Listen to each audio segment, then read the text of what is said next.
Voilà, c'est samedi prochain sur TF1 à 20h50. Alors, vous et la télévision, c'est une histoire qui est courte, mais déjà très dense. Vous avez un parcours très riche en moins de 2 ans. Vous avez, avant de parler de Coming Next dans quelques instants, vous avez démarré en octobre 94 avec Hit Machine. Avec Yves Noël. Oui, et puis après, vous avez fait Dance Machine Club. Dance Machine Club. Dance Machine à Bercy. Exact. Oui, et aujourd'hui, vous continuez Dance Machine Club. Et Flashback aussi, j'ai une petite participation dans Flashback. Ouais. Je continue Dance Machine Club. On prépare une nouvelle émission qui serait un peu plus portée sur de la musique que j'aime bien, ce qui est la New Jack, le swing, le soul, le groove. Et Coming Next. Donc, alors, vous arrivez à faire tout ça? Bah, c'est pas, en fait, ça Parce que là, vous partez aujourd'hui dimanche aux États-Unis, je crois, avec Laurent Boyer pour enregistrer Fréquence Star. Vous faites en même temps le tournage du film de Lelouch. Vous enregistrez les émissions pour M6. On a vu la dernière Coming Next hier soir. Je suis mon album aussi. Ouais. Et les clips. Ça a l'air d'être beaucoup de travail. Quand on me voit à la télévision, les gens me voient presque 2-3 fois par semaine, donc ils ont l'impression que je travaille énormément. En fait, ça représente 2 jours de tournage, donc c'est bon, c'est pas très dur, quoi. C'est les à côté, en fait, c'est le fait de faire beaucoup de choses en même temps qui me paraît, à moi, très fatigant. Mais c'est pas si fatigant que ça. En plus, j'aime le faire, donc c'est pas... ça va, quoi. Alors, Coming Next, c'est un nouveau magazine de 8 minutes. Pour ceux qui ont raté le premier numéro, qui était hier soir, dites-nous tout. Bah, c'est une nouvelle émission de tendance. En fait, c'est tout ce qui se passe dans l'air du temps, les tendances, que ce soit les nouvelles tendances musicales, les nouvelles tendances sociales, ce que font les gens, les nouveaux endroits où aller. Il y a tellement de choses. C'est un truc de tendance, quoi. Ouais, vous êtes arrivé comment à M6? Parce que c'est M6 qui vous a propulsé. En fait, j'étais arrivée sur M6 pour faire une émission de promotion pour mon single à l'époque, quand j'étais chanteuse, c'était longtemps, il y a 2 ans.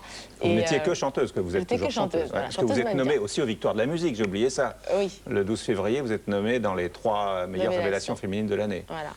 Donc j'ai commencé comme ça, en venant sur l'émission pour faire de la promotion pour mon single. Et puis c'était une émission qui a duré 5 heures, où on buvait du champagne, on s'est tous un peu amusés. Et j'étais un peu, je faisais un peu la folle. Et quelqu'un m'a remarqué à la direction d'M6. Et il m'a contacté le lendemain, rendez-vous, ceci, cela, je suis arrivée. Et puis en fait, ils m'ont proposé de faire une émission. Et puis moi, je ne savais pas du tout ce que c'était que la télévision. Et je me suis dit, bon, pourquoi pas, ça se trouve. Mais je les ai prévenus, je leur ai dit, je vais certainement être très mauvaise. Peut-être que dans 3 semaines, vous allez me virer. Mais je veux bien essayer. Et puis en fait, j'ai adoré et voilà, j'y suis encore. Quelle est votre qualité principale qui explique que ça marche aussi vite pour vous? Mais j'en sais rien. Même moi-même, quand je suis à la maison, le soir, genre, voilà, je suis tranquillement chez moi, je me dis, mais pourquoi il se passe autant de choses autour de moi alors qu'il n'y a rien, j'ai rien de spécial, je suis normale. Et je comprends pas, j'arrive pas à analyser non plus le... Je peux pas vous aider là-dessus. C'est-à-dire que vous êtes spontané? Oui, mais alors, être spontané, c'est peut-être une qualité, mais c'est en même temps un défaut. C'est-à-dire que je suis tellement spontanée que je me fâche vite avec des gens. Et vous êtes fait avoir certainement aussi. Je me suis fait à avoir. cause de ça, ouais. Et c'est vraiment, à la télévision, ça passe bien parce que je dis franchement ce que je pense. Je ne prends pas des formules très courtoises parfois. Je suis moi, quand je ne suis pas quelqu'un d'autre, je suis Ophélie, la vraie. Je n'ai pas un rôle. Alors, vous êtes en train de modifier votre image aussi. Au début, on parlait surtout de vous en tant que sexe symbole. Aujourd'hui, on parle de ce que vous faites, Ça me fait ce qui est plaisir. différent. Et j'y suis pas encore arrivée complètement. Là, vous êtes en col roulé. Oui, je suis en col roulé. Non, c'est un peu ce que je vous disais tout à l'heure. Quand je suis arrivée sur M6, on m'a dit mets-toi les décolletés, les petites mini-jupes. Puis j'ai pas fait attention, je n'avais un peu rien à faire. J'étais là pour faire mon émission. J'étais déjà concentrée sur mon texte et tout, donc je faisais pas attention à ça. Et j'ai compris maintenant que c'était une erreur de faire tout ce qu'on m'a dit de faire, quoi.